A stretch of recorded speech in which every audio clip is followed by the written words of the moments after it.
Aloha, folks, and welcome to another episode of Campaign Update. I am Fina Benoan, and I'm running for U.S. Senate. And today we've got a very special episode for you. Today in the House, we have co-host Kara Schultz. Now, Mike is still going to be the co-host, but I asked him for today to take a day off. And so without further ado, let's welcome Kara Schultz to the stage. Hello, Hey. Kara. Welcome. It's a very warm welcome. Thank you. Yeah, welcome back. Welcome back. Well, here we go.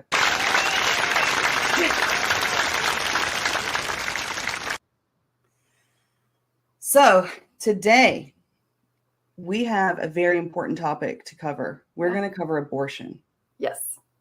Yes. And before we get too far into it, I want to start us off with a positive note. Kara, I know you know that one of the biggest reasons for this show is to play commercials. Yes. It really is. It's to play commercials. As it should be. Yes. Because the main media, they're not going to play our commercials, and we can't afford their commercials either. To be real with you. So we're going to play one of my oldies but goodies. And we'll get back in about 4 minutes. We've got Olivia Hayes today. We had Hannah Goodman. She was going to show up for the second half, but she's not going to be there. She had a last minute appointment, and she did tell me about it last night. So I do appreciate that nice little bit of a heads up. So we're going to, anyways, let's get to the commercial. I'm Fina Benoan, and I approve this message. I'm an American. I was born in Florida, raised in North Carolina, moved off with the military, traveled around the world, and landed here in Hawaii, the most beautiful place in the world, the most perfect place in the world. And this is where we choose to be. This is where we've decided to spend, the rest of our lives at.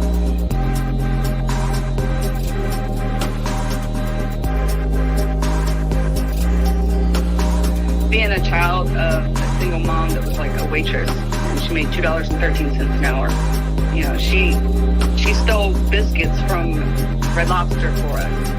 And the reason why is because she couldn't get food stamps. And she couldn't get food stamps because she smoked marijuana. And that was it. And these are the kind of problems I see with our system. I've not forgot where I came from. I'm in a new place. I'm in the most beautiful place. I'm in paradise. And you know what I see, my friend? I see the same problems. I see people that have created the system that want to help, want to do good. But the execution of it, they're missing the most vulnerable parts of our community. The kids. The kids. People who want to help, want to do good. The kids. People who want to help, want to do good. The kids. The kids. People who want to help, want to do good. We can't rewrite history, but we can try to make things better. We can write the future. We can write the future. I'm a libertarian, so I'm not a Republican or Democrat. And this is where we choose to be. This is where we've decided to spend, the rest of our lives at. We do not condone the use of force to achieve political goals. Hawaii is paradise, and we're so blessed to live here. I'm an American. I've not forgot where I came from. I'm in a new place. I'm in the most beautiful place. I'm in paradise. And you know what I see, my friend? I see the same problems. I see people that have created the system that want to help, want to do good. But the execution of it, they're missing the most vulnerable parts of our community. The kids.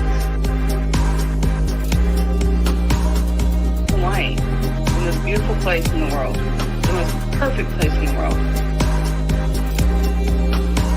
I'm in the most beautiful place. I'm in paradise. And you know what I see, my friend? People want to help, want to do good. Hawaii is paradise, and we're so blessed to live here. And this is where we choose to be. This is where we've decided to spend, the rest of our lives at. We can't rewrite history, but we can try to make things better. We can make things better.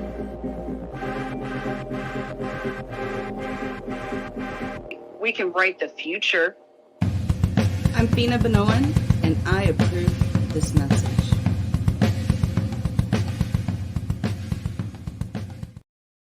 All right.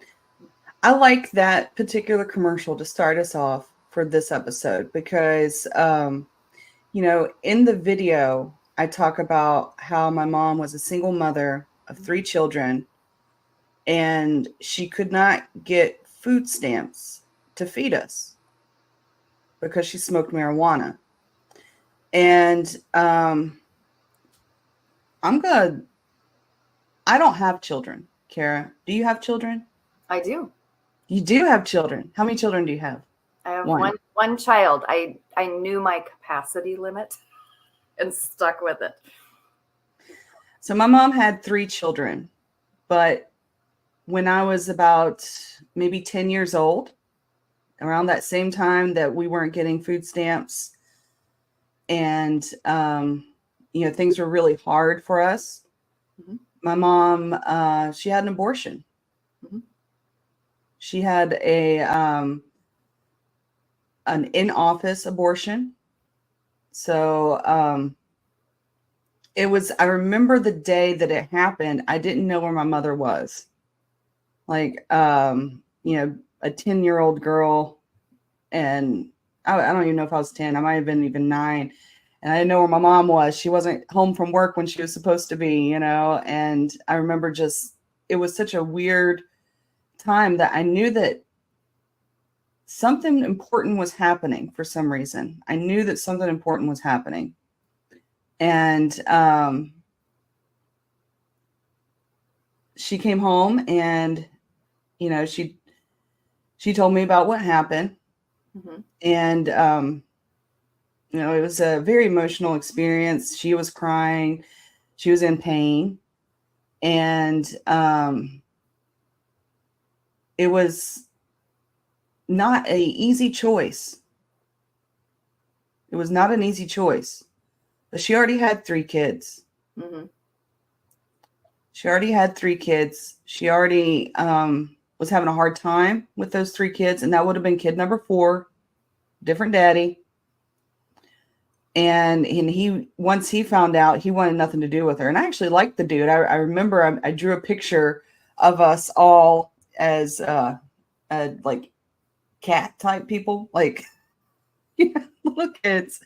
And I remember that picture, and he was in it. And I never saw him after that. It broke their relationship that they had. And later on, my mom ended up getting, and I don't know if this had to do with the abortion that she had, but she ended up having ovarian cancer, and she died of ovarian cancer about 5 years after. And I've never had to have that choice of, do I think I'm pregnant or not, as far as like going to an in-office, because we have so many options now in the form of contraceptive, and also in the Plan B and other types of pills to avoid any kind of like in-office doctor type abortion. And so I do want to give some statistics here about abortion. I've got a lot of stuff. So usually Mike Scott, who's the host, he comes up, he puts up the issue of the days, like little facts and figures that we can look at. So I hope I do him well, and with my graphs. So a lot of this came from the Pew Research Center. Mm-hmm. And so this is on the majority of abortion rights supporters say how long a woman has been pregnant should matter in determining the legality of abortion. And I think that's something that a lot of people, that resonates with people. Obviously, it says a majority. There's stories all the time of people that are having premature pregnancies premature babies that they're living at and thriving at younger and younger, right? And so I can see the idea of putting a time limit on this. Here's some more. Majority of adults say abortion should be legal in some cases, illegal in others. Most cases being, a lot of people make exceptions for rape, incest, and the life of the mother, right? As far as like if it's gonna kill the mother. There's another one we've got. 1 in 3 adults say both human life begins at conception and that the decision to have an abortion belongs solely to the woman. And what are your thoughts, Kara, on that? Do you think it should belong solely to the woman, or? So I have a different view of abortion than probably many people. I see abortion in toto as an excuse to not culturally address something that we haven't ever been addressing. And that is who is responsible for a child. And if the community, and by that I mean define that however you want, like small or large, has decided that having children is beneficial and that children should be loved and protected, right? If that is the consensus opinion, which it does seem that people give lip service to that, we have not altered culturally to live those values. And because we haven't lived those values, both sides of this debate on abortion use abortion as an excuse to not address this wider cultural debate of who's responsible for children. And for the most part, all of the responsibility for children is put onto women. And then culturally, all of the negatives that can impact from taking care of children and rearing them also goes on to women. And so we have never as a culture addressed that. And so from the left, you get this argument of, well, you have abortion, so you can just take care of it that way, right? And then from the cultural right, you have the argument of, well, if you didn't want to be responsible, I guess you should have kept your legs shut. Or, so we have that tug of war when really, and this comes back nicely to the video that you played, your commercial, this should be about children and culturally how we value or don't value children. And this is not something that government can decree or not decree. This has to be something culturally. And so if the expectation is that women are going to have almost sole responsibility because they do have to gestate, they do have to give birth, they oftentimes do have to care for the child, in its infancy, then we also culturally have to support that and not be punitive towards women on this. But we're not willing to do that. And so we argue over abortion instead. So that's my view of the whole thing. I think abortion is an awful red herring that none of us can get off of.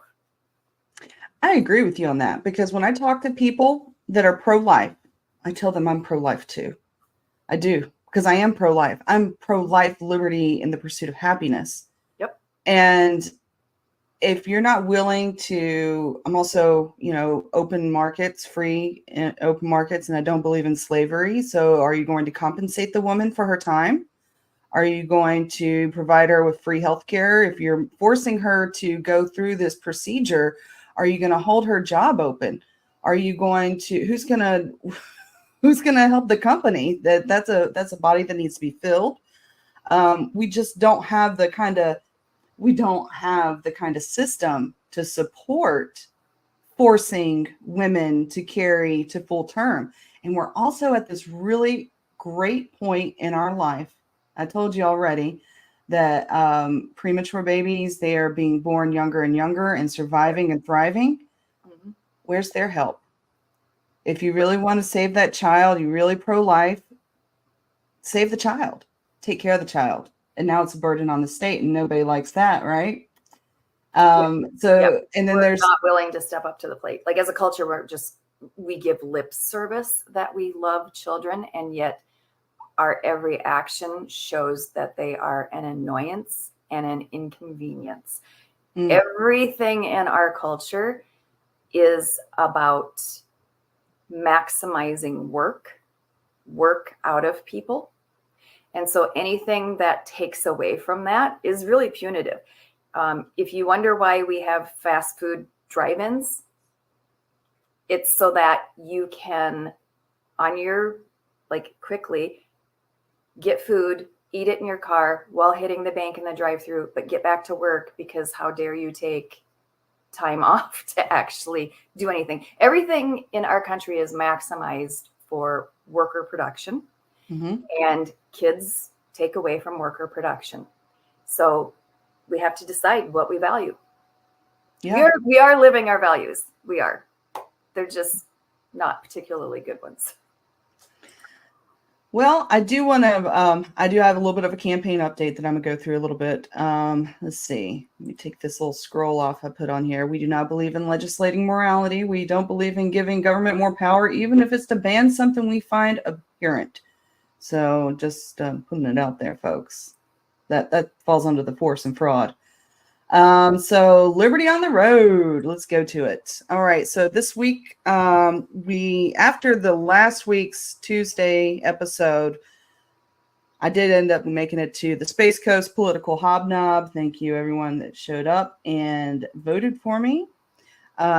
I was really excited about this particular hobnob because there were some special interest groups there that I like. And I'm one of those people that I don't mind special interest groups if they're already my interest. Like these ladies, they're with the Cannabis Action Network. This is Jody James, and she is amazing. I've got like the biggest like girl work boss crush on her because she is so well spoken and intelligent, and she knows how to network and get compromise. It's about working with others and getting to a place where everyone gets a little bit of a win. Met this guy. This is some more. There we go. There's the booth, and some of these. It was also my 40th birthday, by the way. So this is happy birthday in my birthday suit. If there's a day to wear your birthday suit, it's on your birthday. We had some pretty good memes this weekend. I got to give a big shout. Oh, I got a few more. Sorry. They're kind of in a disorder. Joe Hanoush also was on the same night that we did the Space Coast Hobnob in a county over in Volusia County. They were having another hobnob, and there were, I believe, 3 candidates at that. So we had two, I say 2.5 because Chase Oliver's team was there, but it wasn't Chase Oliver. So I feel like it was like 2.5 candidates at one, 3 candidates at another, all on the same night in Florida. And that is the kind of ripples that we're trying to make out here. I love this picture. I love this picture because you can tag some nice, charcuterie boards and, just sneak it in there, however you can. Another meme. So big news this weekend from the Libertarian Party, the Libertarian National Party. Oh my gosh. We have less than 90 days away from the election, and boom, they decided to spot out some candidates. Thank you for that shout out. It was my birthday. I thought it was my birthday present for National Give Me a Shout Out. But no, they went ahead and did some other folks too. We got Ted Brown, who was on our show. Mike Ross in North Carolina, he got the shout out, and Erica Kalinich. She got a shout out from National. So bravo Zulu National Party for starting to support our candidates and putting the information out there. I know it took a lot to find the screenshot of my picture and put down my website. And I'm just really excited that at least somebody did that. And, you know, it's a great picture. I got some mean comments on it on some of the platforms saying that we need better Photoshop people. Well, what folks don't understand or see is that particular picture. I actually have pink hair, like bright pink hair in that picture. And that suit that I'm wearing, it's actually blue. It's a blue suit. And if you watch the intro, you see that same picture over and over and over again with a new suit, new hair, because for some reason in politics today, it matters more about what I'm wearing than it does about what I'm saying. And I tell you, Kara, I think I posted this on your Facebook post this week, that if everyone who came up to me and said how pretty I look and how well dressed I am actually voted for me, oh my gosh, this would be a slam dunk. Let me tell you. So we have some other memes, though, to get to. This one, if your beliefs aren't mine, I'm unfriending you on social media. No, don't stop. That's a good one. Of course, the Olympics. Big thing. Sha'Carri Richardson getting her gold medal this week. This is another one. Yeah, no taxes on tips. If folks didn't know, that was actually a libertarian thing first. And I had that meme, but it didn't cross over to the overlays, so I apologize for that. And you used to have on the LP website, you used to be able to buy those tip cards, right? And it was those cards that said, this is not a tip, this is a gift, and therefore it's not taxable.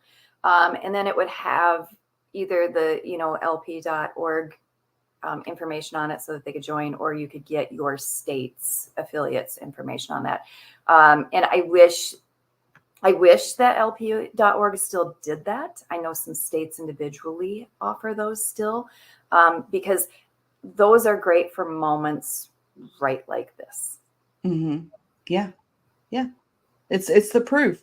I try to make sure that I try to make at least one copy of everything that I do and hold on to it. And then there's actually people across the country. There's one guy I know in California for sure that he has a running historical file on all the people's propaganda who runs for office. And I just think that's amazing. And I keep a file too. If I see really good lit or I see really bad lit, I keep it. For sure. You got to. So in that spirit, I did share with the folks of Florida all my handouts that I've print out. So, I've said it before. I find all my stuff on the internet through free for use sites. And, as long as you mix them up and create new content with it, there's no copyright on them. I do encourage you to use whatever you want that's legal to use and get the message out. You can put your picture over my picture, put your logo on my stuff. I'm fine with that. Put your paid for by whoever box over my box. It's fine. It's fine. I don't hold secrets on the key to success. So, but this week we have Miss Olivia Hayes, and she's coming to us from Kansas. And I know we're a little late in bringing her on stage, and if she'll indulge us, we'll do our campaign update in the middle, and then we'll come back to you again, if that's all right. Because like I said, Hannah couldn't make it. And so we've got a little extra time at the second half. So, yeah, I think it's time to bring her up. You think it's time? You ready? Thumbs up for ready? Okay. All right. Folks, please welcome Miss Olivia Hayes to the show. Hello, Olivia. Hi, ladies. Thank you so much for having me. Thank you for coming on. Wow, Olivia, you are young. Thank you. I will take it. Yes. I don't feel it, but I will receive it.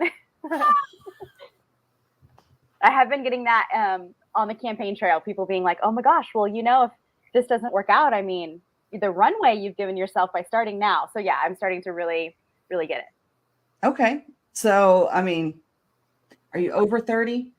I'm 35. I'm happy to share. Oh, you're old enough to be president, honey. Yeah, when I saw that, I think the early reports of Chase when he first was announcing said 35. I think now it might be adjusted or it might be corrected to be like a little bit older. But I was like, we are the same age and we're going to be on the same ballot this year. Like, I am all about it. I'm so excited. Well, good. So I'm going to give you the spotlight.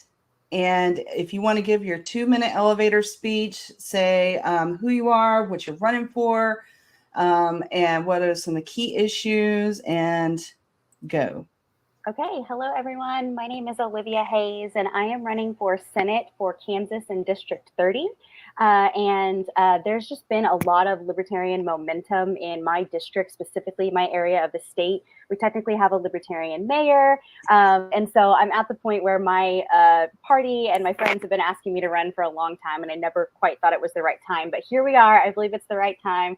So where I live in Kansas, we have had a veto-proof supermajority since 1993. And a lot of people are hungry for just shaking things up and getting different representation in there. So I'm hoping to be able to do that. Real quick, my platform planks that I'm running on are small government, local control, personal freedom, and non-aggression. It's cool being amongst libertarians because most of you guys know what those mean. I do sometimes have to break down like non-aggression and stuff for other folks. So, and my top priorities that I'm running, first and foremost, getting cannabis legalized in Kansas. We are one of 2 states that does not even have medical available. So you can expect that to be one of the first things that I work on next year is finally getting that across the finish line. Not even medical first. We just need to skip over and go full legal. And then another big thing is just protecting our reproductive rights. Hopefully I'll be able to get into later. All eyes were kind of on Kansas. Back in August 2022, we were the first state to have it be a constitutional ballot measure on whether or not we do have a right to abortion. And I worked tirelessly on that with a lot of friends and reached across county lines and other groups. Party lines.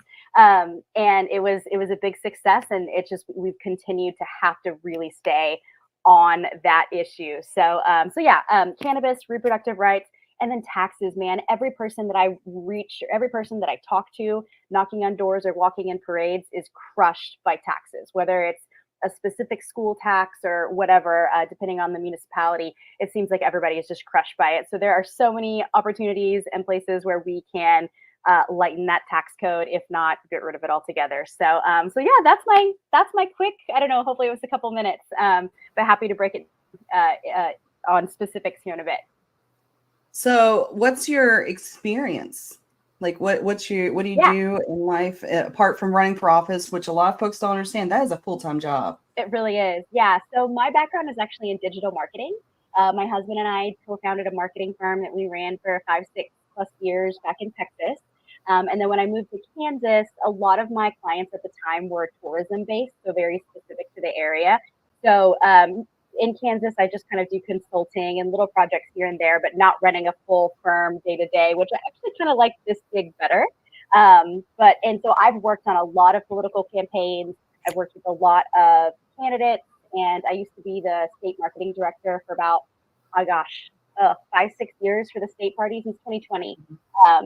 And so yeah, I've worked in a lot of campaigns as the marketing person. So you were talking about courting lit. I'm the same way. Or if I see a really good billboard, I'll be like, pull the car over. Got to get a picture of this. Same thing with the bad ones. I'm that way too. So this is my first time being the candidate.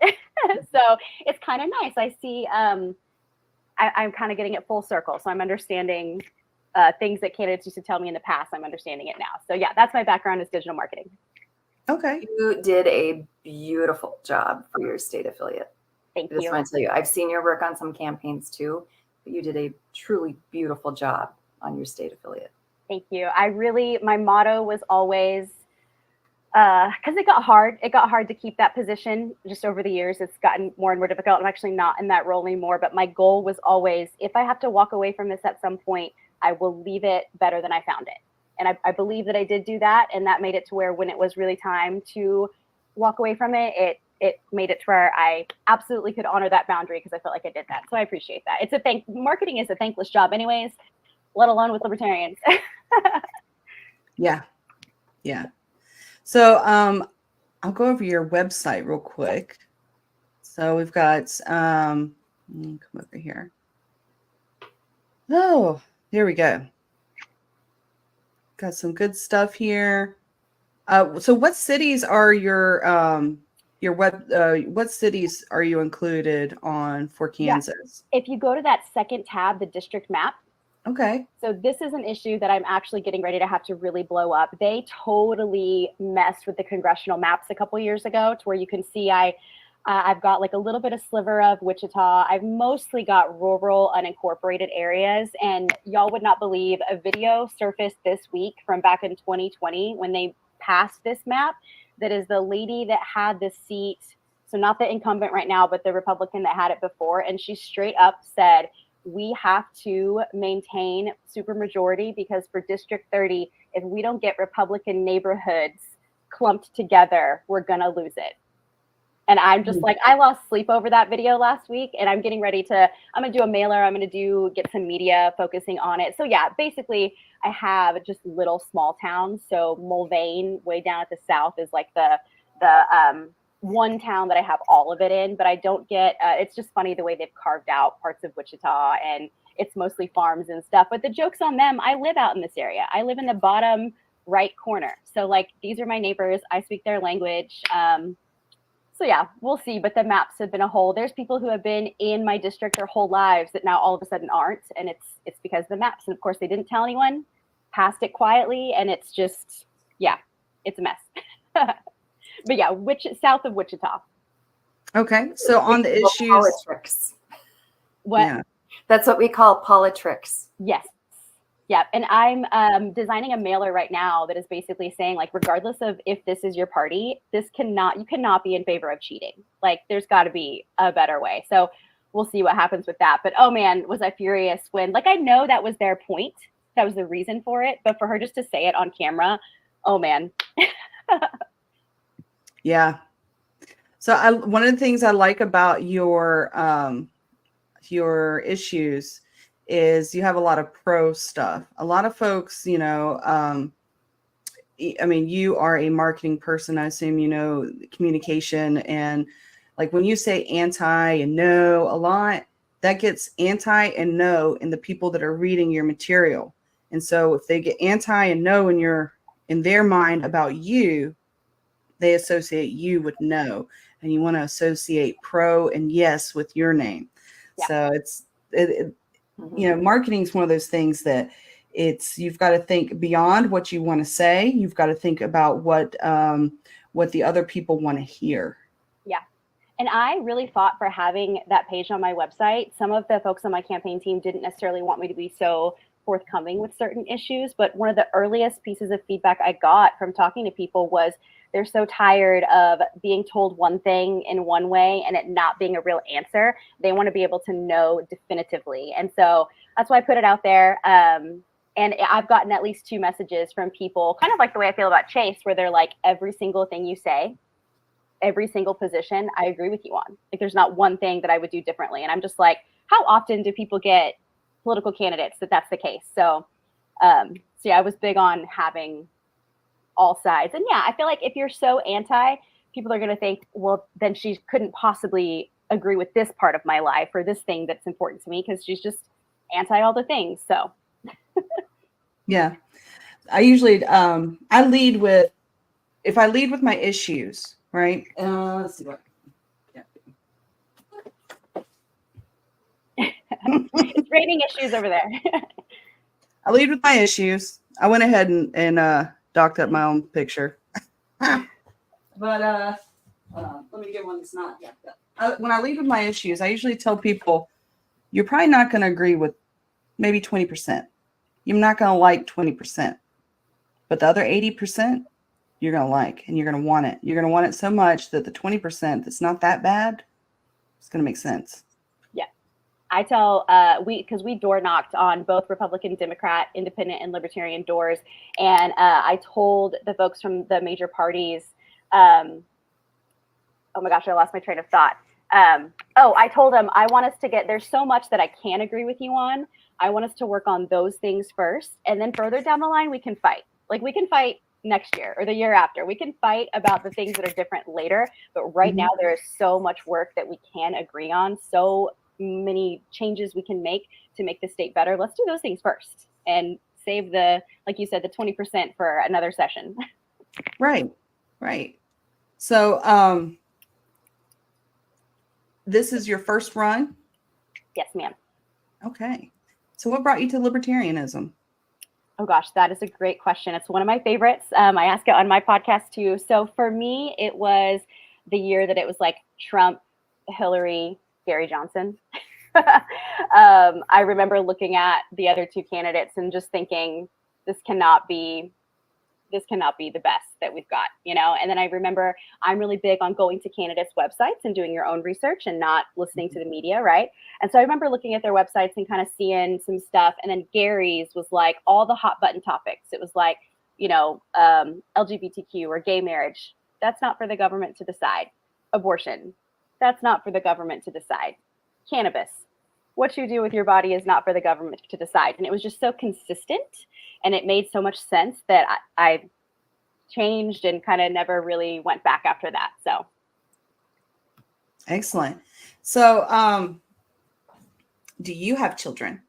I do. I have, believe it or not, I have a 17-year-old. Please do not do the math. I know I gave my age earlier. I have a 17-year-old and I have an 8-year-old. Both boys. Oh, boys. Wow. Yep. You get a lot of frogs and critters. Oh yeah, we live out on 20 acres, so we get the weirdest things. but it's good that we joke that our second child. So I homeschool them both. So it's crazy to me that my oldest is going off to college. Like it's going to be a big adjustment for him. It's his first teacher that wasn't mom in a really long time, and it's college. So it'll be interesting. So he was in public school for 3-4 years at the beginning, and then I brought him home versus my 8-year-old never been to public school and has always lived on a farm. So we joke that he's fully feral. Like he is just a feral child, but also is living the life. I'm jealous of his life. Kara, how old is your child? In his 30s. Oh, Wow. I'm in my 50s. No. Oh yeah. I do not believe that. I've been old. I feel it. This campaign, I'm already, I'm door knocking. And each 4 years, it's a little more of a challenge. I think women, we are able to age a little bit more gracefully and than men, just for the pure and simple fact that we take care of our skin. What was that? Say we moisturize. Yes. Yeah, we moisturize. It's okay to put some lotion on. We're not using that 3-in-1 stuff. I've come to realize through these shows, this is like I think this is the 10th episode maybe now. I look better without any makeup on. I look better without the face. If I just moisturize and call it a day, the rest is going to work itself out. I definitely have to do the eyebrows and eyelashes or else I don't have any. But other than that, I'm starting to really embrace just my own natural skin. And I've been doing that. I feel like I look younger when I don't have it caked up on me. So I turned 40 and I think, for as much as laying out in the sun and being in these very summer type residence that I've lived in the majority of my life, I think I'm doing pretty good. This is a really great episode because we do have, it's an all female episode. And it running for office as a female, we always get that question: are we pro-life, pro-choice? You get it running for city council. Yeah. I'm like, one of my first. We do drink, drive, flush. We have nothing, literally nothing to do with that. One of my first events for the campaign was speaking to a zoning group. They just thought libertarian candidate, surefire fit, you know. First question I get, I had all my property rights, my eminent domain. I had all the talking points, right? First question I get, are you pro-life or pro-choice? Followed by, how do you feel about CRT? And I think I handled it okay. But when I tell you I was floored, when I tell you I was shocked, I mean, which I didn't think even think about that. Would they have asked a man that? Probably not. You know, I will say I think they would have. I do think they would have, like, for people that is a huge issue. Like, they're using it as a litmus test. True. And they're using it as a litmus test because, especially if they know you're a libertarian, they're trying to find out, but are you really, or are you really a Republican or a Democrat? Like, that's like, people are trying to put you in a box because they don't understand most of the time what libertarian means. And so that is a shortcut question to ask. Yeah, totally agree. If they can't get that one, they'll ask you, like, on a presidential year, they'll say, well, who are you voting for president then? You know, and then I tell them, and then they're like, I don't even know who that is. You should Google them. Pretty awesome. Yeah. Google works so good. Let me tell you, especially people all the time are like, what's your experience? Where have you been interviewed? Have you been vetted? I was like, have you tried Googling my name? Yeah. Just Google it. I promise you, every single Fina Benoan article that shows up is about me. 100%. / it's also something really helpful you can do, whether it's for Chase or one of us, is Googling that candidate once or twice a day. Like, it will take you 2 seconds of your time, and it will help us infinitely. Mm-hmm. We got a comment from Joe Hanush, who's out here in Florida. He's been on the show as well. He's a candidate out here, and he says, daily reminder to Google Chase Oliver. Yes. He also says, male candidates matter. Yes, they do. They do matter. And you do have an opinion. Your opinion is valid. And like he says, I've been asked the abortion question a bunch of times. Yeah. And this is. You have to be ready for that question. No matter what level you're running at, you're going to get that question. Mm-hmm. We do have a question from Africa. When did each of them join the libertarian movement? So Olivia has already said that she came on with the Gary Johnson campaign. Kara, how about you? So I also came on board with the Gary Johnson campaign, but that was 2012. So 2008, I was pushing for Ron Paul in Minnesota. And then in 2012, though, I heard Gary Johnson on a radio show, and it was when he was still seeking the Republican nomination. And I was like, this man is amazing. There's no way the Republicans would ever pick him. But I want to keep him on my radar. And the second he jumped to Libertarian, I was all in, and I was the campaign director in Minnesota for his campaign, both of his runs and then for Joe's run. So, yeah. To answer that question myself, I'm a second generation libertarian. I was raised by my uncle philosophically. I wasn't raised by him, but politically I was. I went to some libertarian events, tabling events when I was a kid. And he's no longer with the Libertarian Party. He left for all the good reasons that I stayed. He said it was getting a little too weird, a little too gay, a little too colored. And I was like, really? What colors? These are a few all of them? Favorite things. Yes. So I got detention in high school at my civics class for refusing to participate as a Republican or Democrat.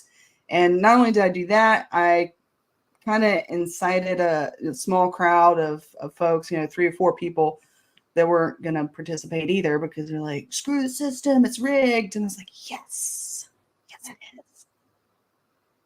And we got some more questions from folks. Let's see what we got. Oh my gosh, we've had a lot.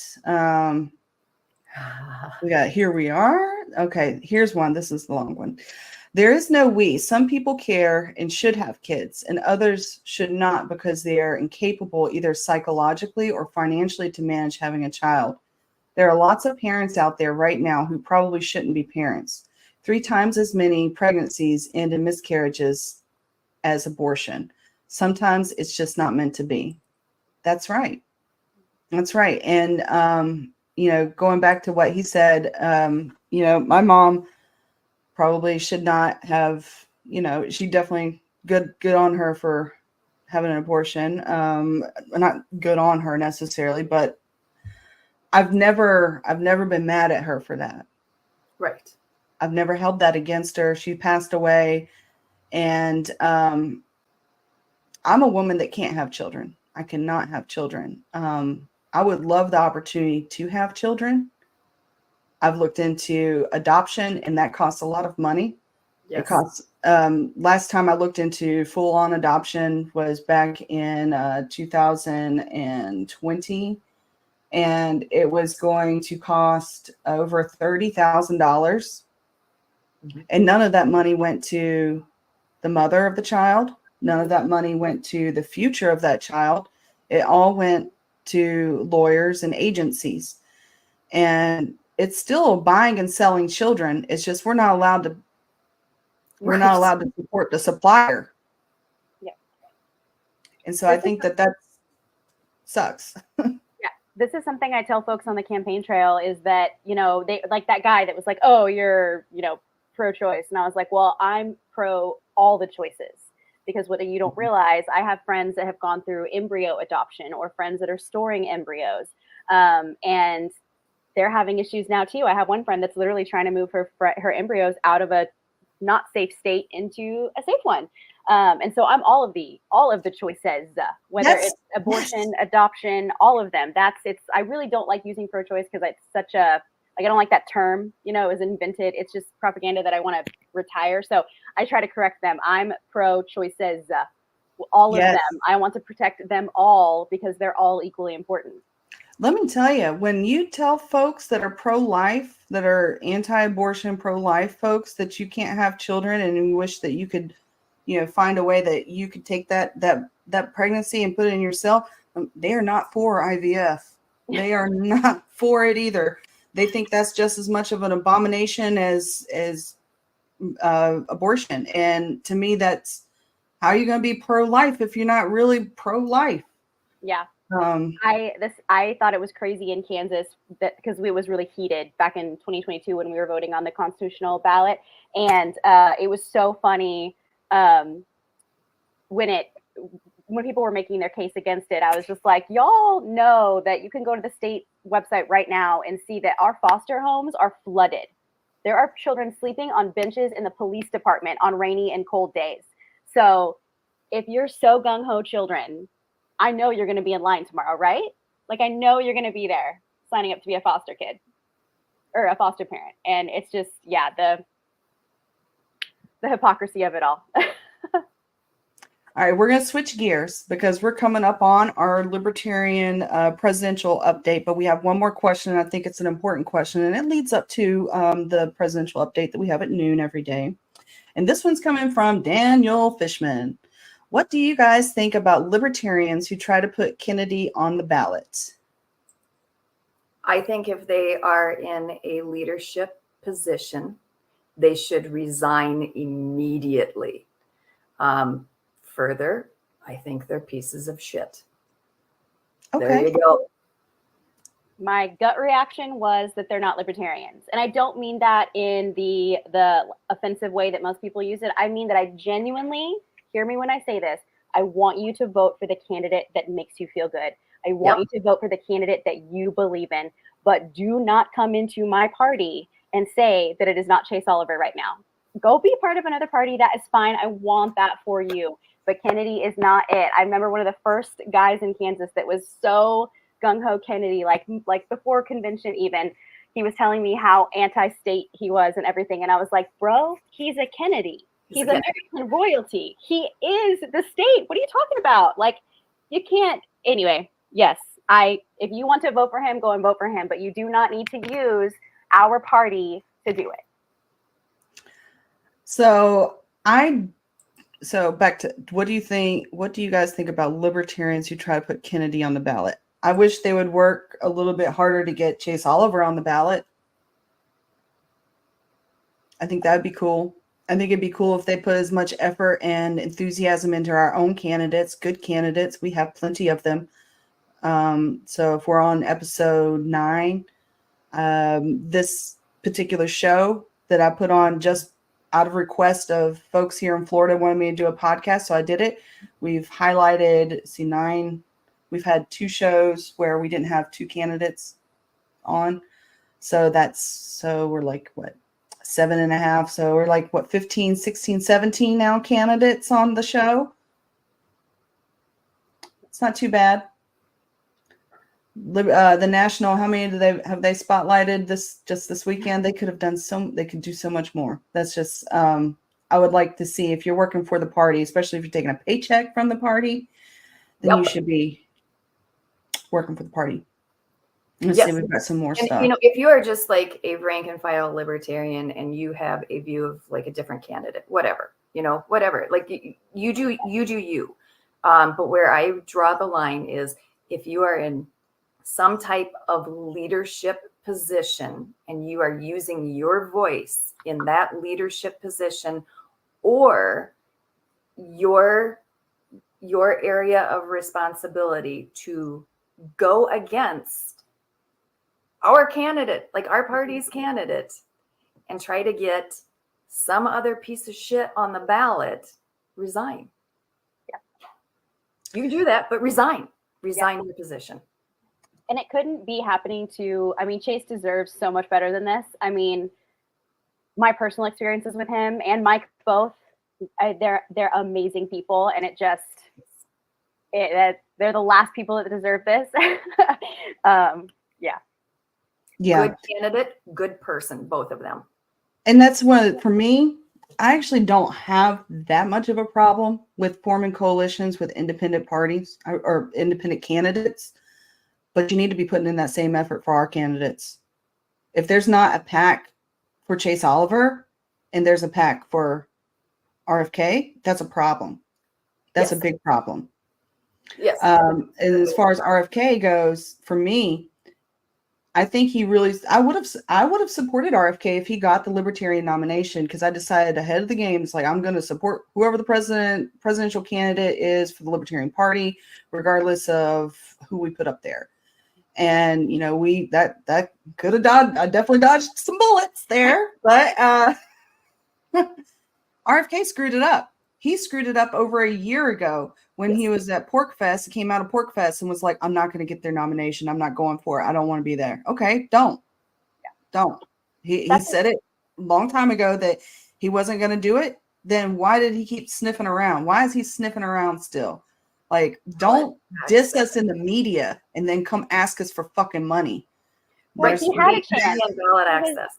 He threw his hat in the ring at convention. He had a chance fair and square, just like the other ones, and he didn't have the votes. I remember seeing, and that's after he went around saying he didn't want our votes. Yeah, and we still put him up there, and he did the paperwork, and I always tell people he was a viable candidate. He could have been ours. But when at the end of the day, he did not have the votes in that room. He did not have the delegate votes, not even close. What was it, like 18? Not even close. Well, and there's a difference on coalitions. So when you're talking about doing coalitions with other emerging parties, like I'm all for that. We have in the past in my state, because we have to petition to get candidates on the ballot, we have worked with the Greens in that we carry their petitions, they carry our petitions. And you get signatures for both candidates, right? And we would do that like on a weekend or something.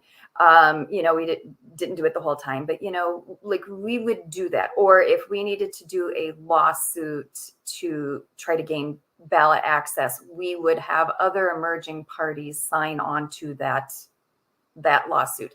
So that is coalition building. Raising money for an opponent of your candidate, money that they would not get otherwise, that is not coalition building. That is destroying your own party and harming your own candidate and your activists. So, all right, that's not coalition building. Correct.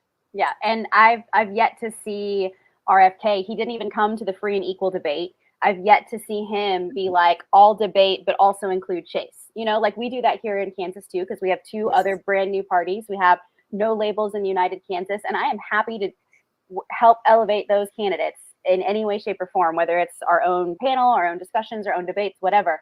But that's not happening the other way around. Like RFK is not fighting for Chase to be at debates. So, I mean, absolutely. He's all playing right. We've hammered this one. Game. We have hammered this one good. It and is I want to tell time. you, I found I know I had these. We have these in Minnesota. This is the little tip card, and you used to be able to get these through lp.org, or your state would do them. And it was really nice saying, please accept this gift. You could put your info of your state on how to join.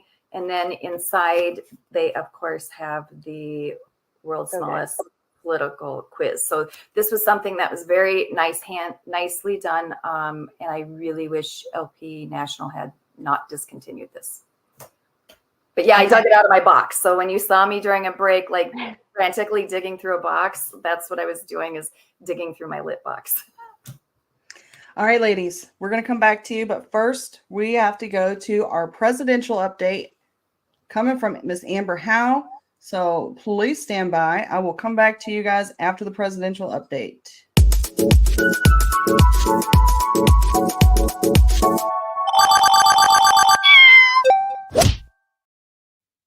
Amber. Hello. Hello. Welcome back to the show. I'm at a friend's house, so I'm going to keep my camera off so you don't see me fighting her dogs.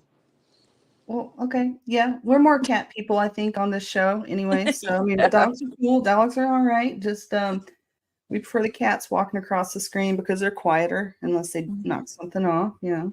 Crazy cat ladies for Chase. Yeah. So, well, we went to Iowa.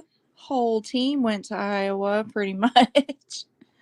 Oh, I've got a really good graphic that I found off of the Chase Oliver fan club. Actually, I don't think it made it. All right, so I'm gonna let you. We got some pictures here. I'm gonna let you go through the pictures. Okay. If you want to click them up, because I want to bring this other picture that I downloaded onto the screen, if you don't mind. Yeah, go ahead. You've got those. Bring them up. Yeah. All right, so here is Chase. He was doing the pork producers tent where they flip pork chops and hamburgers, and then they'll serve them to people. So you get to talk to people one-on-one while you're serving. And then that's all of the yummy goodness. And then we had to have a little fun with the chicken. Is that the RFK chicken? That is the RFK chicken from convention. And then this one was funny. We went and they had a bunch of different, almost like a flea market type things. There was a couple stores because the fair is just so gigantic. But the little poster said, Iowa, for some reason you have to come here to be president. And then, so an RFK was supposed to speak, but he dropped out, I think, due to security concerns because it's open air. It's just on a stage outside. And then there is all the teams. So we have Jenny on the left, Elaine, Kelsey, Chase, Jax. I'm not sure who the other person is, but I think they're from Iowa too. And then on the bottom, there's me, Jenny's daughter, and Sherry. Nice. And then I got there early so I could march in the parade with LP Iowa. And so there's me, Kennedy, and Jenny marched in the parade. I got some rough blisters from that. And then Mike, he had gone to, let me make sure I get this right. He had gone to West Virginia for Martinsburg. So there's a couple of pictures from that meet and greet with him. See, now the dogs are trying to play and I'm not. I like Mike. I like Mike because he's definitely very sociable. He's a people pleaser. He lets others speak, and I think that's something that's important for, politicians to allow. That's a mean look he's got there. That's a business. That's the business look. Mm-hmm. So I found this graphic of where Chase Oliver's going to be. Let's see, we look August. So he was at the Soho Forum, correct? Yep, he did the Soho Forum. The argument was that Trump is the best presidential candidate, and they had a poll afterwards, which Chase won the debate by like 60-something%, which was cool. I had a screenshot of that, but I did not upload it. I did too, and I'm trying. Let me see if I can pull it up. Give me 1 second. There it is. Let's see if it'll upload this time. I find that if I'm trying to upload too many graphics at once, that it doesn't always grab them all. So these are the results after the Soho debate. So it looks like 24% of people that were undecided did change their mind. And it looks like they are not going to vote for Trump. Yes, we want them to vote for us. Yes, vote for us. So where's Chase Oliver going to be next week? Well, his birthday is on Friday. Really? So Chase is a Leo. Chase is a Leo. He'll be turning 39. Happy birthday, Chase. We did. We gave him, I don't think we gave him the day off. I think I made him work. But that's okay. Let's see. Where are they going next week? It's getting so crazy that I don't know. So I know that they are going to New Jersey for a little bit today for, I think, a luncheon. And then they're doing an anti-war to the core rally today. And then, let's see. I'll just scroll for next week.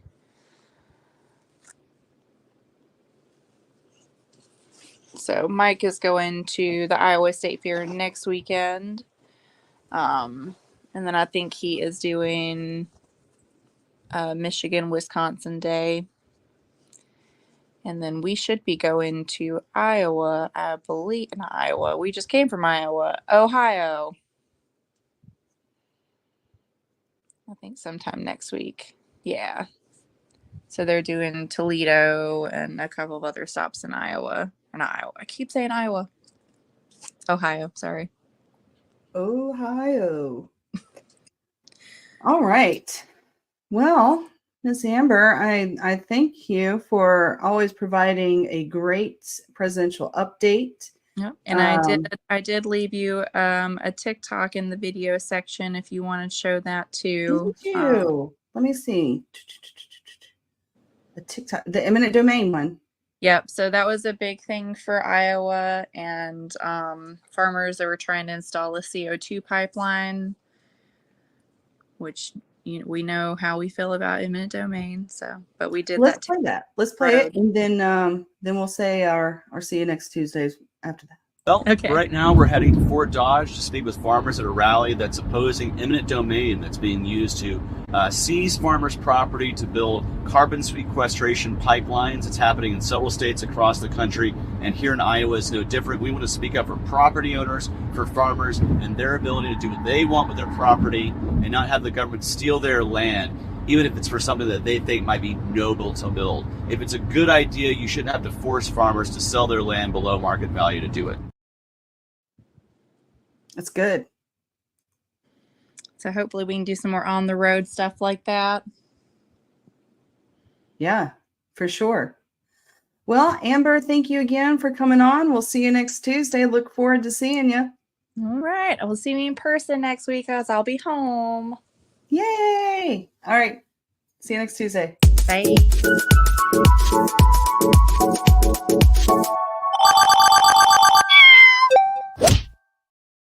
All right, folks, we're going to do some commercials first. Sorry. Got to catch up on a little bit of commercials. And if I was better, I would have had this keyed up and ready to go. We'll start out with women voters. It's oldie but goodie. When I go in a voting booth, I know I'm a libertarian. And I say, I'm going to vote libertarian. Well, out here in Hawaii, sometimes there's not an option for libertarian. Sometimes there's only the big D there. So I go through and I look and I'm like, I'm going to pick the women. And I've met so many women that say that too. Like when they don't know who to vote for, they just want to pick the women. And I'm okay with that.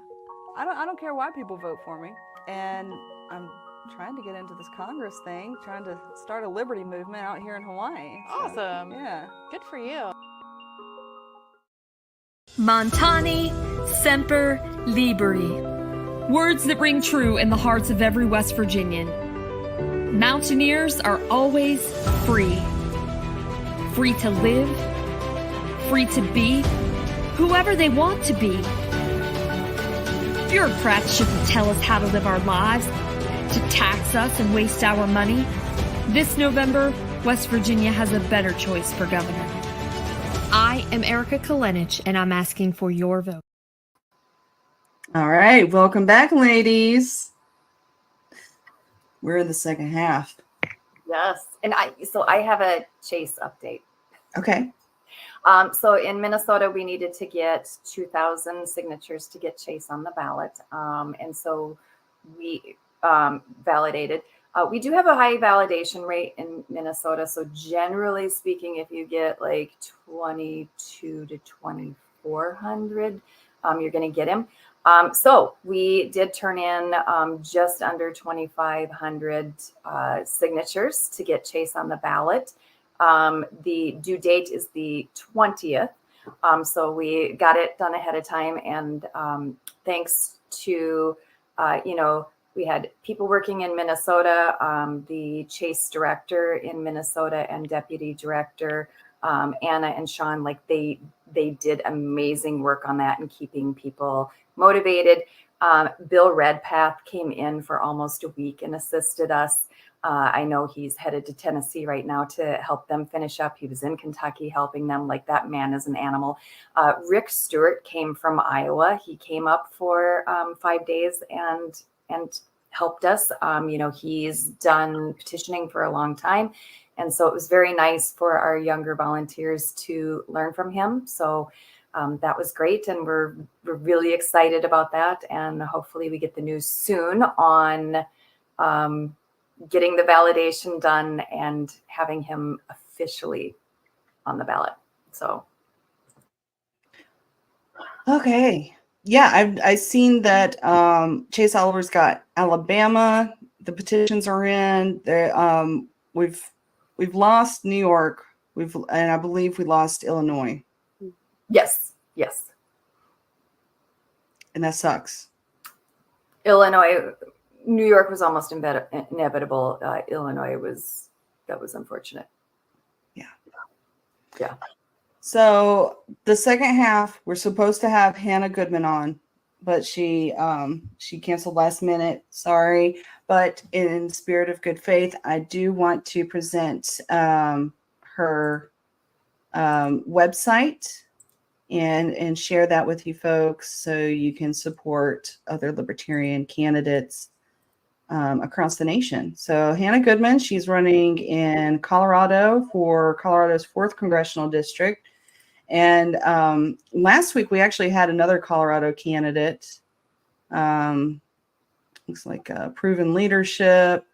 Let's see, commitment to principles. Let's see, as the current chairwoman of the Libertarian Party of Colorado, mother of 6, seasoned project manager, Hannah embodies the dedication, skill, and visionary thinking our party needs, not just to succeed, but to redefine what it means to champion liberty in America, advancing capitalism. It says follow her on X. Record of success. She grew membership and vision for the future. Okay. Let's see. Well, she got issues. Let's see what she got for issues. Empower rural prosperity, revolutionize affordable housing, secure innovative water rights, which is probably very important in Colorado. Peace and prosperity.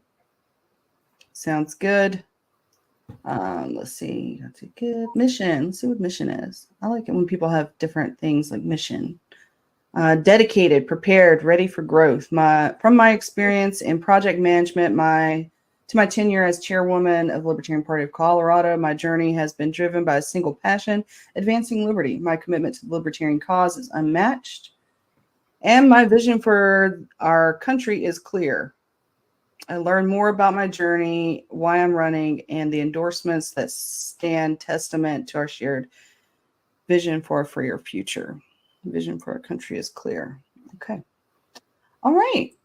So I hope that we can get Hannah back on the show at another point in time. We do have some more comments. Okay. The normal host has spoken. The normal host is in the chat. So, and you know what? I gotta say, we are streaming on his platform as well. We are streaming on his X platform too. So, you know, he gets a voice. I get this is a woman's issue, but this is for the men. We got one choice. One, use a condom or not. That's it. Once that decision is made, we lose control of all others. Now, it's not just the condom. There is a medical procedure that you could have that is completely reversible. You know, the vasectomies. If now is not your time, you can hold them babies and hold your puppies for later. Here's another one. I don't believe this is something to be voted on. It's between the woman, the doctor, and the GD willing, the father. I'm more worried about fixing the world so abortions aren't considered a reasonable option. That'll take a lot of fixing. Okay. Yeah, we got Michelle McCutcheon. Say again? It's a cultural issue. I mean, politics follows culture, and we're trying to push a string by making politics push culture. Yeah. Mm-hmm. I definitely agree with what you said earlier, Fina. You were saying how you surprise people by being like, yes, I'm also pro-life. I do the same thing. Like, I hope that you choose that, but I'm not about to require you to. I'm not about to make it legal for you not to. You know, it really is that simple. I know a lot of people try to overcomplicate it, but you either believe we have autonomy or we don't. It's, yeah. Erica is an excellent candidate. Yes, she is. She's spectacular. I got to be the truth. I got to come out the truth. All right. Kara, you were my number 2 pick. You were my number 2 pick. Erica was my first. As it should be. She was so good. She was so good. And I wanted to know more about her because when she came on the show, it was the first time I spoke with her. Yeah. And I was like, I want to know more about her. I want to get it, you know, but I was like, number 2 is definitely Kara. Definitely Kara. 100% definitely Kara. Erica is solid number 2. Spectacular. I cannot recommend her highly enough as a human being and as a candidate. She's great. She is great. But she was making a new commercial, which I'm excited about because I've been playing her commercials like crazy. And folks, if you have any 2-minute videos, 2 minutes or less, I do put a cap at 2 minutes. And it's not just because I don't love you for 3 minutes. It's because the system, when I put it in for commercial runs, the max is 2 minutes. So 2 minutes is anything less than 2 minutes. And I don't care if it's a TikTok video. I don't care if it's landscape or vertical. It doesn't matter. I'll play it. Then we got another one. Congrats on getting 2,500 signatures. I told a conservative group at the Elk Lodge last night they should vote for Chase Oliver. Very good. Michelle also chimed in. There will be a chance to write him in for Illinois and New York. We're good to go here in Kansas. He's official. He's good to go. We still have ballot access.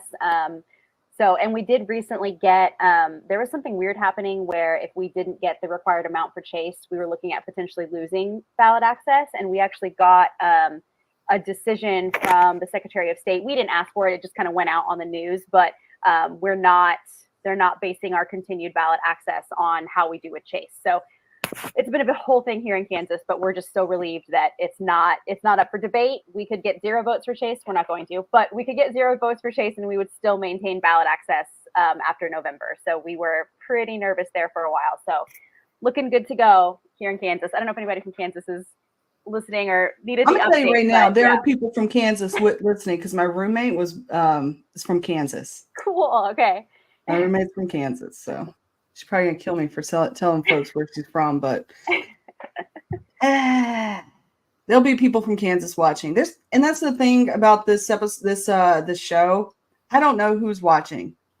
Now, I got maybe about 10, 15 core folks that I know is probably gonna watch, but then the rest of the folks, it's a grab bag, you know, and it's people that are scrolling across their social media and it's up, and it's people that you know. People that Kara knows, people that I know that maybe aren't even in the party, right?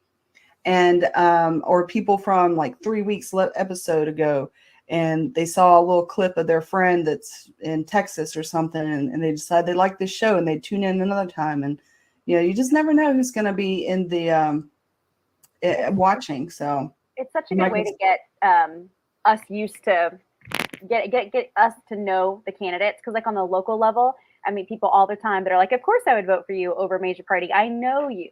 I know your track record. I know what's important to you. And then I will be like, okay, well, what about Chase? And they're like, oh, I don't know. So it's anything we can do to help give candidates more time to let people learn about them and get to know them. It's so good.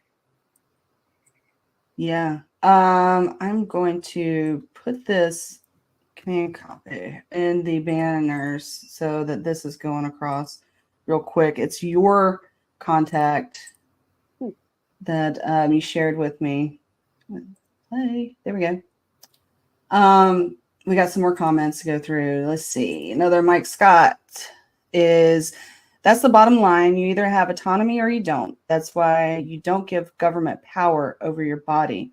The risk being others can do things you may disagree with. True. I think that's a good segue into a man saying, your body is your body. Commercial. What you do with your body should be none of the government's business. Your body is your body.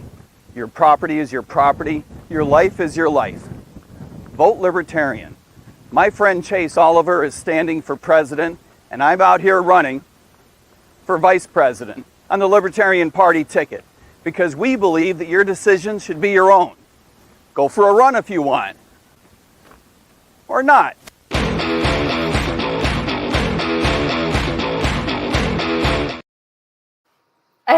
That's pretty cute. That was good. All right, I'm gonna play another Erica commercial, and then I've got a sneak peek for you guys. It's a sneak peek for everybody. It's my next commercial. I got inspired by Jeremy Flicken, who's usually in the comments, usually watching too. He started cutting up some commercials for me, and I kind of got inspired. I was like, okay, I do need to cut some more commercials. But first, let's play another Erica commercial while I queue up the next one. I advocate for everybody's rights all of the time, which means gun rights and freedom of speech all of the time, irregardless. I think that focusing on guns as a violence problem takes it away from what the real issue may be, which is a societal problem. Why do we want to kill each other? Framing a limitation of a freedom or liberty as a way to protect people is a slippery slope, because you slowly start infringing on freedoms and liberties, and you slowly start chipping away at those things until you have nothing left. And that's why it's important to always advocate for all liberties and all freedoms all the time.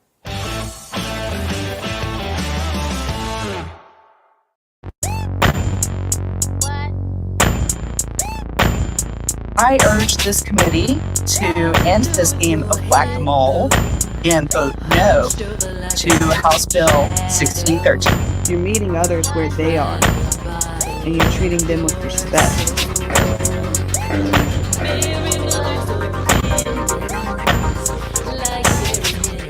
I'm Fina Benoan, and I approve this message.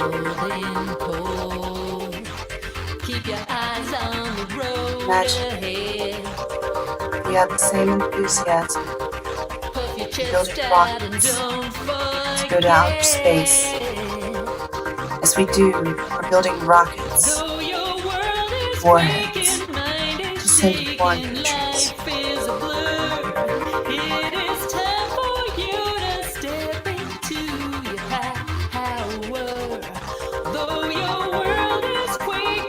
From the moment we knew of our sun's expiration date, our sun, we had the moral obligation to our future generations. Though your world is quaking, mind is shaking, life is a blur. It is time for you to step into your power. Though your world is quaking, mind is shaking, life is a blur. It is time for you to step into your power. I'm one of them. Those are the people that I came from. We're going to have this narrow window where we can have an advantage. We believe in maximum freedom and limited government. Step into your power. Step into your power. Though your world is quaking, mind is shaking, life is a blur. It is time for you to step into your power. Though your world is quaking, mind is shaking, life is a blur. It is time for you to step into your power.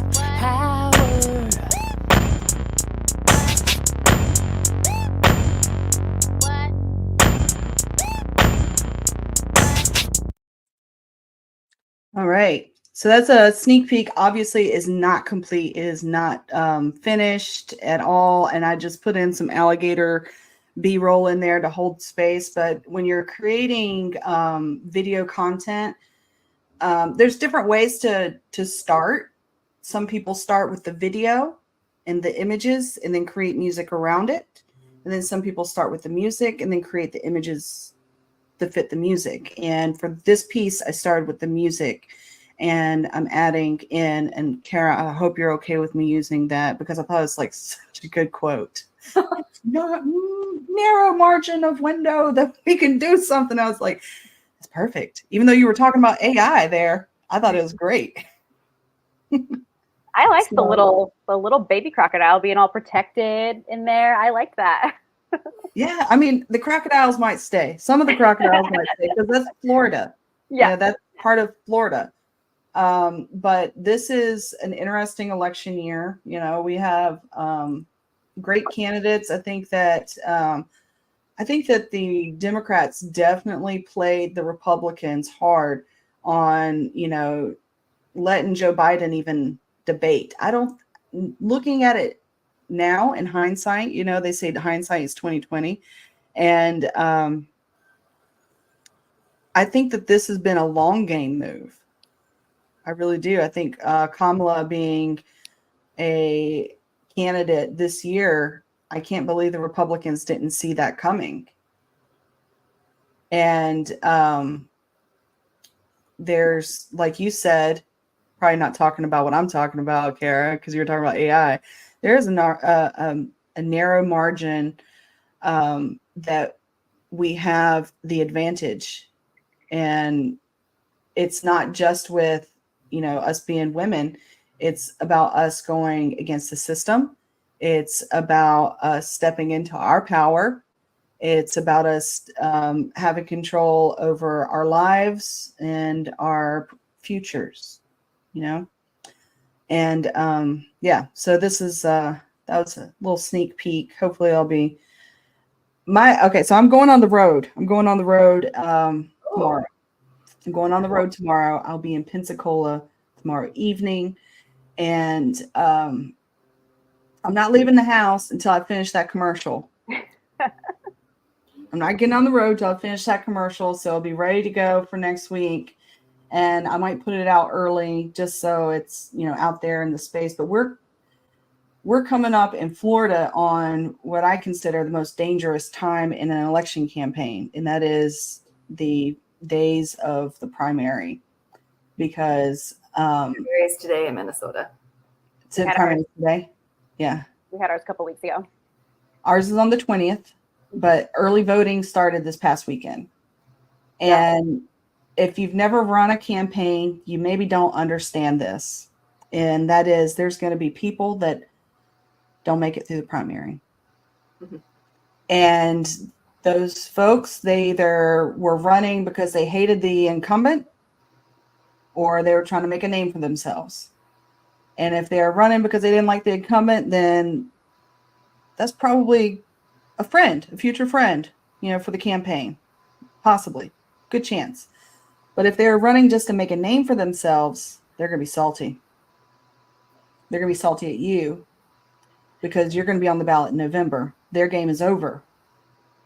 They didn't advance to the next round. And they will come after you. I definitely experienced that in my previous campaigns. And so, and out of everybody, the ones that are salty they didn't get on the ballot they can be the most dangerous ones, because maybe they raised $1 million. Maybe they raised $2 million, and maybe they got more votes in the primary than you're going to even get in the general. And jealousy is real, and it can definitely bite you in the butt. And they can, so this is, like I said, it's a dangerous part of the election cycle for third-party candidates across America. So stay safe out there while you're running. This year has been a year of surprises in the election, not just with Kamala Harris, but with Trump getting shot. And whatever you think about that, I guarantee you that he didn't sign up for that. He did not okay that. Like, no one would. So stay safe out there. We've got some more questions from the audience. We got Joseph Mills. Kara, where in Minnesota are you at? And Olivia, where is your district in Kansas? Okay. We'll go over that again. Go ahead, Kara. So I am in Burnsville, Minnesota, which is a suburb in the Twin Cities area. Although we are a city in our own right, we're not a bedroom community. We are a city, and it is like 65,000 people in our city, and we don't have districts. It's at large. So all of our city council seats are at large. Okay. Olivia, should I show your website again, or do you want to just explain it? Me? Oh, sorry. Yeah, so I am south of Wichita. So pretty much all the little kind of communities, rural townships, rural. I get a sliver of Wichita, but then I get most of the kind of like a horseshoe or an anchor. I get smaller communities south of Wichita. So we were talking earlier about the gerrymandering out there, and I know there's gerrymandering everywhere. And I'm just curious, apart from if there's any all right, so my experience with gerrymandering, really seeing it, was out in Hawaii when they changed up the districts. And I noticed that the one city on Oahu that is considered like the Filipino home, like You knock on a door, chances are it's Filipinos there. Don't matter what door it is, probably going to be. And I say that my husband was born and raised out there in that same community, and he's Filipino too. And I noticed that after the 2020 election, that town, that city got split up into like 4 or 5 districts so that that community would not have a solid voice. Because then I looked at more in the data. When you really look at the election data and really like crunch the numbers and you put things together, you realize that for some reason the Filipino community was really digging on Trump. They had a higher turnout for him than they did in any other district. Right. Not saying that Trump won that district, because he did not. He didn't. But there were a lot of people that did vote for him more than any other district. And they split it up. They just completely split it up, which I think it hurts communities that are like. So is there a predominant demographic that's in Wichita or in that area that they are trying to split up? 100%. I mean, in that video I referenced where they pretty much admitted to needing to clump together Republican neighborhoods, they called this district pro-Biden, which that's not my experience, but to them, and the thing too about this district specifically, when the incumbent, Renee, when she won this would have been, let's see, I've got the data here. Anyway, when she won her seat, she only won by 3%. She won by 1,100 votes. So this is a gamble that they are taking because they think that those rural communities are going to vote R based on principle. But when you look at like the map for our big abortion vote, the pockets of places that voted against it and carried the vote, Wichita was a big one. We had all these little rural pockets of counties that surprised everyone, because even the most conservative of farmers, I live on land because I want to be left alone. And that's how a lot of farmers are. And even they could see that overstep as something inappropriate. So I'm telling you, it's really just a matter. They're taking a gamble. I know why. They're grasping at straws. And they're also nervous. I mean, like I said, we have a libertarian mayor technically in Wichita. And how libertarian she is remains to be seen. But I'm rooting for her as a friend, as a girl, as a female in politics. I am rooting for her, but it's just that momentum is there, so it's a gamble they're taking on this map, but I am determined to make sure it doesn't work in their favor, because every person that I speak to, I knocked on one door the other day and they're like, you get my vote, you're here. Because they don't focus on, they're counting on these small Republican neighborhoods, they're counting on these farmers, but they're also not campaigning out there. She doesn't leave her little pocket of Wichita, the incumbent. So yeah, it is definitely I get it. I know why they're doing it. We put up a fight here in Wichita, especially for abortion rights. And yeah, about 2020 was when they started making changes to the maps. And it's just so funny the way that it's carved out. I mean, nicer neighborhoods are carved out. The casino neighborhood is carved out. The neighborhood by the mall, so like the business owners and stuff. It's just, they didn't even try to make it sneaky with what they were doing. It's just so obvious. But yeah, a big part of my campaign is actually focusing on those smaller Republican neighborhoods and townships. So we'll see. I'm going to try to play the link that you sent me. Let's see how it goes. 1 second. Okay. Because I am streaming on, I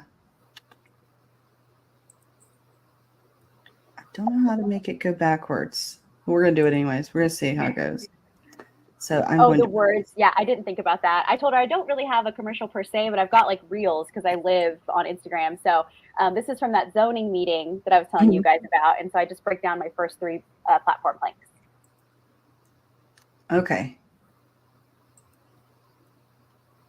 And it's not as little as possible.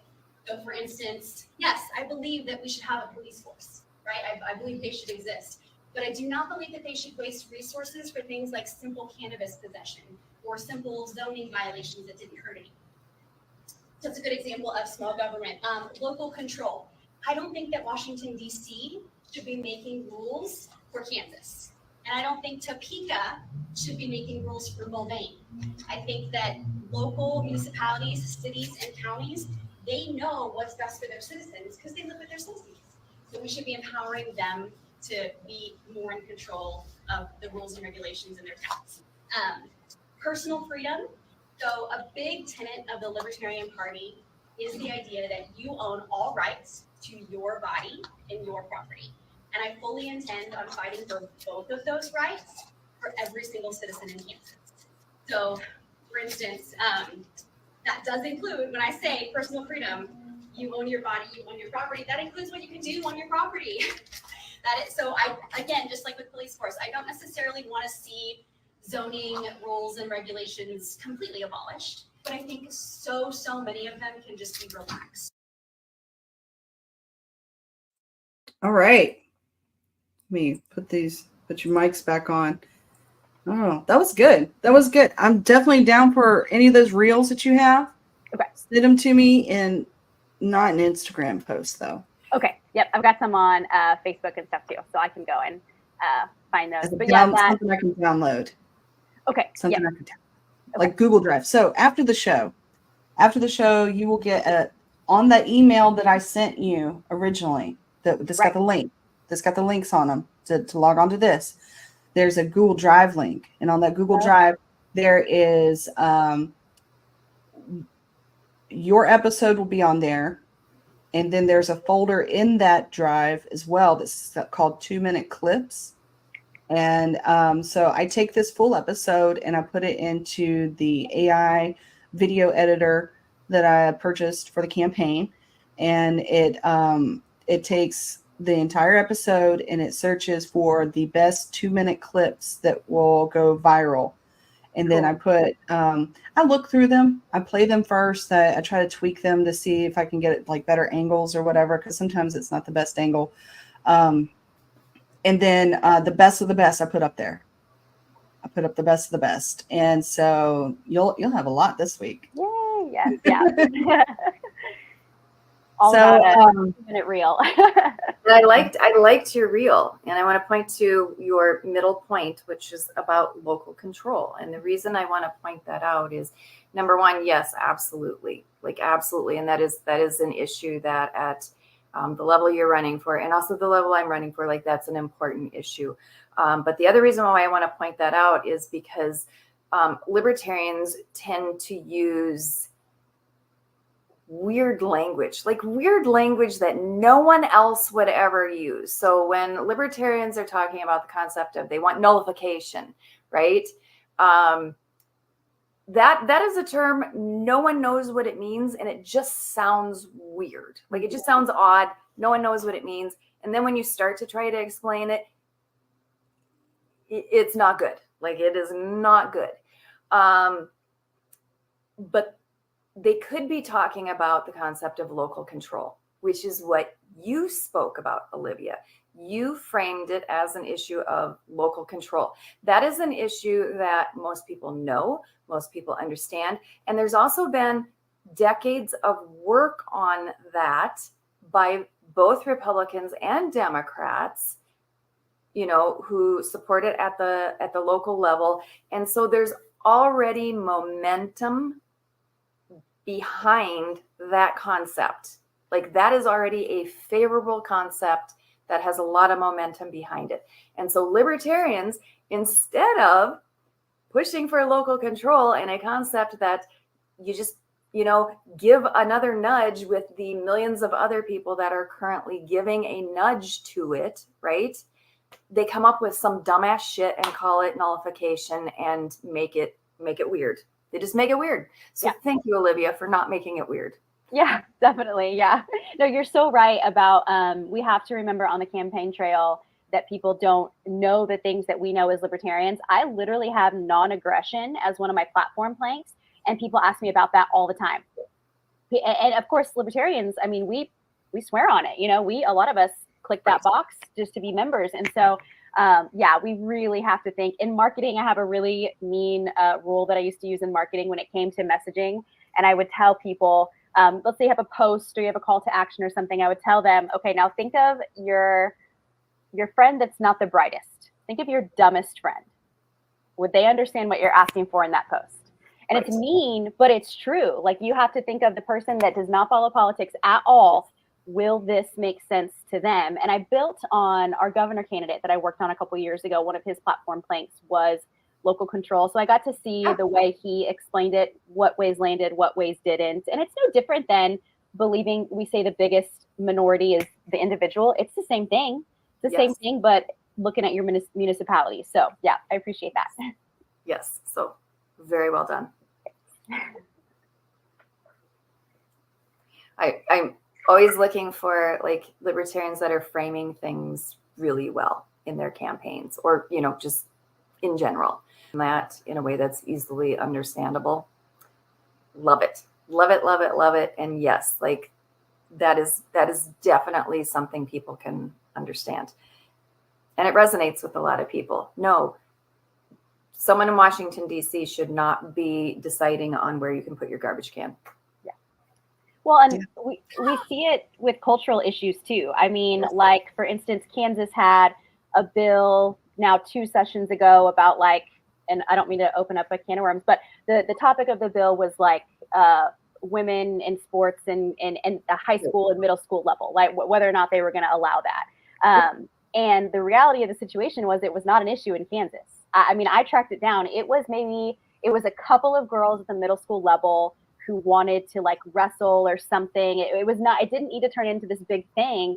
And again, it's because this Republican supermajority is taking talking points from Washington. They are bringing in issues and creating these hot button topics for us to fight about when they're not really Kansas issues. Yep. And do you know what could have solved that? Is local control, is letting that school district, the one school district that it was happening in, having their parents and their teachers and their school board decide what they wanted to do. I always think about those poor students when they saw a bill get passed that say that they did not want them in that sport. Like, I know. How do you think those 2 students in the entire state feel? Like, local control. It can just solve so many of our issues if we'd give it a fighting chance. Take note, libertarians. Stop with the weirdo language. Yeah. I may be guilty of that. I don't know. Maybe. Maybe. I do want to share. I'm going to share my screen again. I'm going to show you those the clips so you see them and also others see them as well. So this is let me make sure it's actually showing. Yes, it is. Yay. All right. So this is where the episodes go. So we're on our 11th episode, actually. We'll go here, 2-minute clips. Come on. Here we go. So this is like from everyone that's been on the show. Even Joe Hanoush, who says he doesn't have any good angles. You had good angles. When I said angles, I'm talking about like kind of how the how it splits up. Like, I've noticed that if I do the 3, I'll do it over here. If I do this layout, does not look good when we do the 2-minute clips. Yeah. But this one works out pretty well because it'll cut in on the square of your face. It may not get your full name, but at least you see that. So that's pretty good. But I'm excited to see what it pulls out. That's awesome. I love little snackable sized videos. So yeah. Yes. And so those are available to all the guests that have been on the show already. And yeah, so share them. I'm going to start streaming them. So like I said earlier, right now we're in the most dangerous part of the campaign, right? Yep.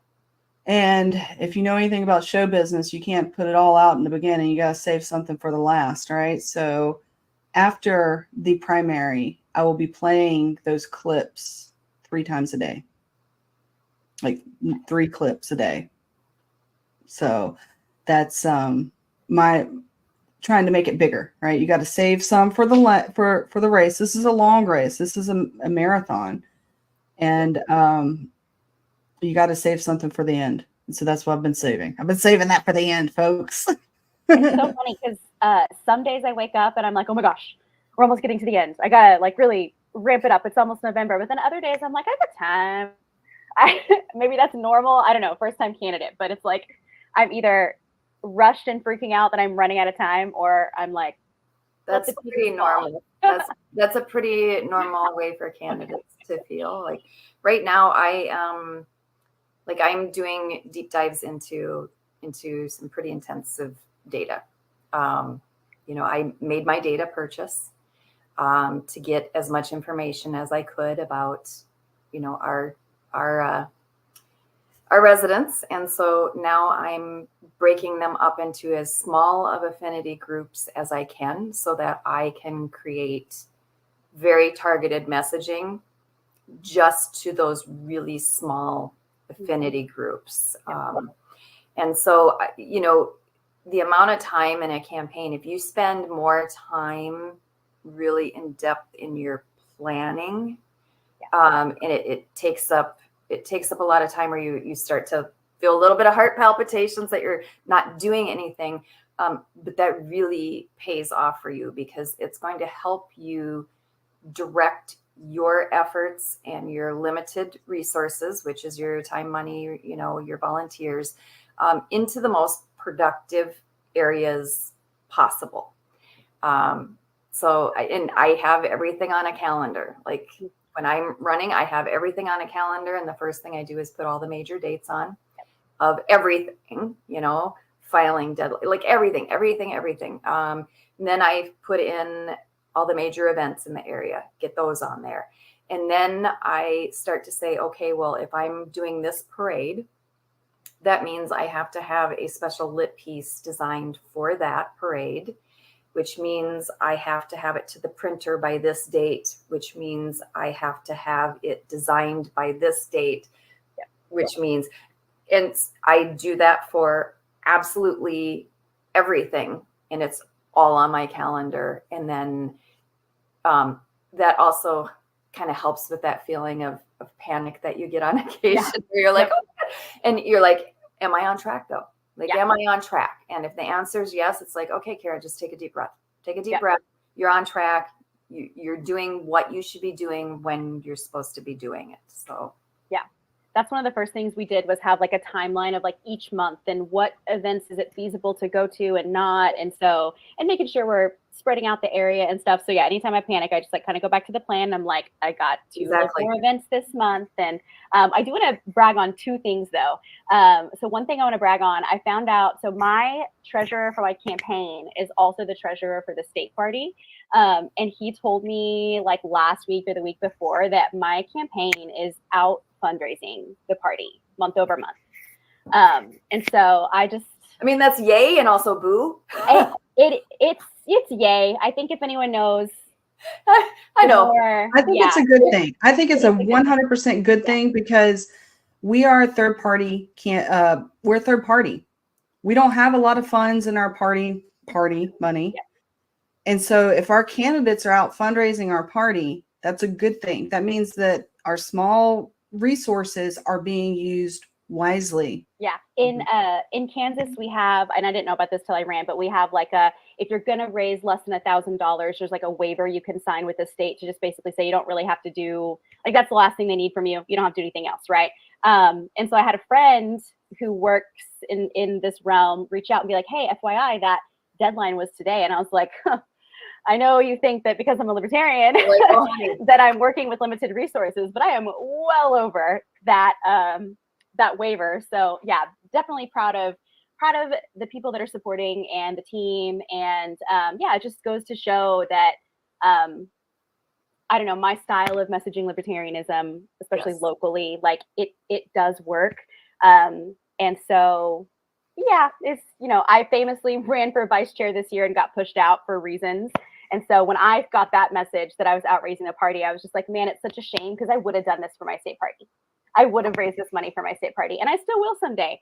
But so I feel like that's really good. And then I want to make a case for data. So this is going to make Kara and a guy on my campaign team who Kara knows, Dan, very happy. Dan and I worked on the governor campaign, and he was very big about purchasing lists and purchasing data. And of course, my marketing brain was like, we don't really have the money. I've purchased marketing lists before. They're outdated. Like I kind of was a stickler about it. Like I was like, eh. But for this campaign, I had the money, so I was like, sure, let's do it. So it was not as expensive as I thought it would be. And also, Dan, we got a list of people in my district who are from all parties, including, Libertarian, Independent, all of them. And it was people that voted in the last 2 presidential elections and people that voted in our big abortion vote, because that brought out a lot of people that had never voted before. And I tell you what, you can tell a difference on door knocking, because these people want to talk to me. These people are not slamming the door in my face for the most part. They are active voters. And I was like, I don't know that I want to include Republicans, but no, it's been, so yeah, if you have access to it, and I'm blanking on what service Dan L2. uses. Yes, that one. Yeah, I was like, it's like a really short abbreviation, L2. And it's been really impressive. And like, yeah, you're talking about the really micro targeted messaging. Yes. I'll never forget being at a social media conference back in Austin, and it was after Trump's first run, and his social media director was there. And he talked about their targeted advertising and how they would narrow it down to like the smallest niche, and how it was really the key to them. That's why you had like blue collar workers thinking Trump was their guy, is because of this targeting. And so I've always wanted to be able to do that. So the fact that you're taking the time and doing it, I mean, that's it. There really is something to it. And I know we can be scared of data. And even I was, as someone that knew the power of it, but definitely if your campaign can afford it, get with Kara, get with someone, or even look into L2. It doesn't sound like it's that hard to navigate, but I was just surprised that it really has worked, and that it wasn't as expensive as I thought. So yeah, you can get a surprising amount of data. Like L2 will give you voter information, right? So who's voted, when do they vote? Are they early voters, or they vote by mail, or are they the day of? Like, they'll give you a bunch of information on that, party affiliation, or leans this way or leans that way, that type of thing. There's an additional, and then you can also, beef up email addresses, get their cell phone numbers, like, that type of thing. So you can get that and type of information as well. L2 also has another layer of data that you can buy, and it's called Haystack DNA. This gets into very, very granular information on each of those people. Like, do they approve of this candidate? Do they oppose this candidate? What about this issue? Like, they'll go through abortion, they'll go through like every issue you can think of, they'll go through. What is every political donation that they've given? What is every donation to any type of nonprofit that they've given? So if someone's giving to an environmental group, that is a different animal, right? And if they give to a conservation group, right? And so you can start to triangulate people to like find your people, like who are your people through that. And when I say that there's hundreds of fields of information, I genuinely mean that. Like, it is extremely granular information, and you can break people down into subgroups of 200 or fewer, and then you can do extremely targeted micro messaging to them. So when you're talking to L2, it is not as expensive as you think. It really is not. You're going to get a lot of information. And then the Haystack data is an additional buy. It is a $500 minimum, no matter the number of people you do, but it can be higher than that. But I will tell you that information, chef's kiss. I also, when you buy marketing lists, you're going to get like a Excel CSV or whatever. It's just like all dumped in there, and you get to sort and filter and whatever. We downloaded the walk lists, and it automatically, my mind was blown. It automatically had it split up evens and odds side of the street. Like, guys, it made door knocking so easy and so fun and so enjoyable. I just split those up by my people, and yeah, I was really impressed. So. Well, ladies, we are coming to the end of our show, the end of Campaign Update episode 10. And I want to thank you both for coming out and being brave. Oh my gosh, I definitely reached out to every libertarian candidate lady that I knew. And there were definitely some folks that were not wanting to be on the show today. Any other day but today. So thank you for having the courage to come out and put your issues out there for people, putting your stance out there for folks to hear. And thank you for watching, folks back home. Thank you, Mike, for always being the honestly, Mike Scott is an amazing host, amazing candidate, and yeah, so he'll be back on next week. I'm thinking I may not be on next week because I'll be traveling, and we've got some more episodes coming up. If you are a candidate, please reach out, let me know, and let's get you scheduled on for a campaign update. Until then, see you next Tuesday.